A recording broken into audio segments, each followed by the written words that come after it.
जन्म मृत्यू नोंदणी अधिनियम 1969 व सुधारणा अधिनियम 2023 अन्वये विलंबाने करावयाच्या जन्म मृत्यू नोंदणीबाबतची कार्यपद्धती निश्चित करण्याबाबत एक एसओपी आपण आज माननीय आरोग्य मंत्री आणि महसूल मंत्री म्हणून या ठिकाणी आम्ही एक एसओपी केली आहे की जन्म मृत्यूचे दाखले देण्याबद्दल जो घोळ तयार होतो त्या घोळाबद्दलचं एक निवेदन आहे। अध्यक्ष महोदय, जन्म मृत्यू नोंदणी अधिनियम 1969 मधील तरतुदीनुसार राज्यात दिनांक 1/11/1977 पासून जन्म मृत्यूच्या नोंदणी करण्यात येतात। सदर अधिनियमाच्या कलम 30 अन्वये प्रदान केलेल्या अधिकाराचा आणि याबाबत त्या समर्थ करणाऱ्या इतर सर्व अधिकाराचा वापर करून केंद्र शासनाच्या मान्यतेने महाराष्ट्र जन्म मृत्यू नोंदणी नियम 2000 अंमलात आले असून राज्यातील जन्म मृत्यूच्या नोंदी सदर नियमांतर्गत घेण्यात येतात। जन्म आणि मृत्यूची नोंदणी कायदा 1969 मध्ये जन्म आणि मृत्यूचे नियमन आणि नोंदणी करण्याची तरतूद आहे। सदर कायद्यामध्ये जन्म व मृत्यू यांची उशिरा झालेली नोंदणीबाबत नियम 13(3) मध्ये ज्या कोणत्याही जन्माची किंवा मृत्यूची तो घडल्यानंतर 1 वर्षाच्या आत नोंदणी करण्यात आली नसेल त्याची नोंदणी जन्माचा किंवा मृत्यूचा तपशील बरोबर असल्याची खातरजमा करून पाहिल्यानंतर प्रथम वर्ग दंडाधिकारी किंवा इलाका शहर दंडाधिकारी यांनी दिलेल्या आदेशावरून आणि विहित फी भरण्यात आल्यावरच करण्यात येईल अशी तरतूद करण्यात आली होती। विधी व न्याय विभाग, भारत सरकार, नवी दिल्ली अधिसूचना दिनांक 11/8/2023 अन्वये जन्म मृत्यू नोंदणी अधिनियम 1969 चे कलम 13 मध्ये सुधारणा करण्यात आली आहे। त्यानुसार ज्या जन्म व मृत्यूच्या नोंदीबाबत 1 वर्षापेक्षा अधिक कालावधीने सूचना प्राप्त होते अशा प्रकारच्या नोंदणी घेण्यासाठी जिल्हा दंडाधिकारी किंवा उपविभागीय दंडाधिकारी किंवा कार्यकारी दंडाधिकारी ज्यांना जिल्हा दंडाधिकारी यांनी प्राधिकृत केले आहे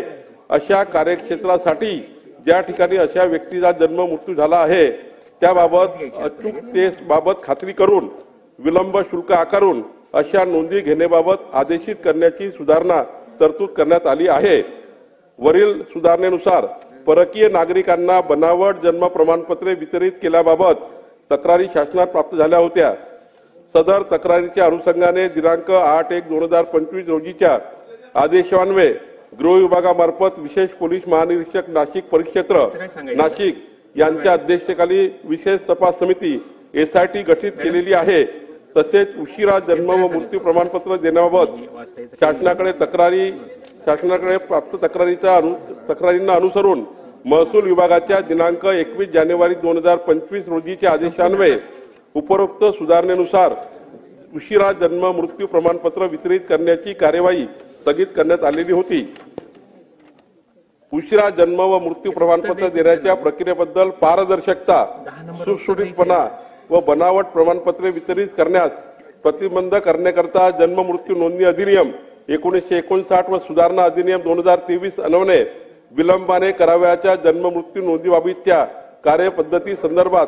सार्वजनिक आरोग्य विभागाने 12/3/2025 म्हणजे आज रोजीच्या शासन निर्णयाद्वारे सर्वसमावेशक कार्यपद्धती निश्चित केलेली आहे। नागरिकांना विविध कारणाकरता जसे शाळा प्रवेश, पासपोर्ट, 7/12 नोंदी, इतर शैक्षणिक बाबी व जन्म मृत्यू दाखले यांची आवश्यकता असते। नागरिकांना विहित वेळेत जन्म व मृत्यू प्रमाणपत्र मिळण्याबाबत अनुषंगाने महसूल विभागाच्या दिनांक 21 जानेवारी 2025 रोजीच्या आदेशान्वये उशिरा जन्म व मृत्यू प्रमाणपत्र देण्याबाबतची स्थगिती आता उठवण्यात येत आहे आणि आज जो 12 मार्च 2025 ला सार्वजनिक आरोग्य विभागाने जी SOP ठरवली आहे त्या SOP प्रमाणे आता राज्यामध्ये जन्म मृत्यू नोंदणीबद्दल आता कारवाई सुरू झालेली आहे। अध्यक्ष महोदय, SOP मध्ये आणि केंद्र सरकारच्या आणि राज्य सरकारने दिलेल्या आदेशाप्रमाणे जिल्हा दंडाधिकारी म्हणजे जिल्हाधिकारी आणि जिल्हा दंडाधिकाऱ्यांनी ज्यांना प्राधिकृत केला आहे ADO तहसीलदार ज्यांना दंडाधिकारी प्राधिकृत करेल जिल्हा दंडाधिकारी त्या सर्वांना ते अधिकार प्राप्त होणार आहे।